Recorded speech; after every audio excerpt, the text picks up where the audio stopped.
Apalah. Aku beli mahal-mahal lori ada 4 wheel. Kawan yang suka ada memang. Aduh. Lori mahal-mahal ada 4 wheel. Dia tak nak pakai 4 wheel. Lepas tu nyangkut. Buat malu je. Masa kau tengok NPR 150. 150 tau. Maksudnya apa? Pada spek dia paling tinggi. Masa dia keluar spek dia, bos kata, perabot, kata tokennya kan, perabot tak perlu yang ini bos, dia gini-gini je. Yang ini biasa sawit lah apa kan. Aku nak yang paling kuat. Itu mindset Boyjan. Aku nak high spec. Baik. Okey bos, ada 4 wheel. Kita tengok. Ah? Ada 4 wheel lah. Mana? Kita buka.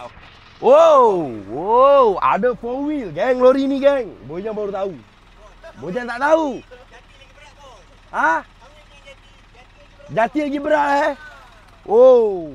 Sebab masa beli lori, you furniture kan? Tak payah ambil ini Ambil biasa je. Hey, bos Ijan dulu pernah kerja bawa lori lama juga tau. Bila sangkut, token cakap apa? Lebar bolo.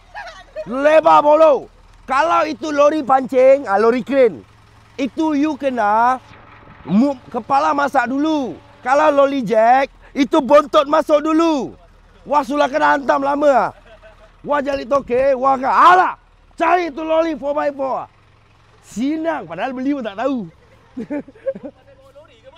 Bos pandai bawa lori ke tak? 21 kaki, umur 18, tak ada lesen, bandar penawar, ulang alik.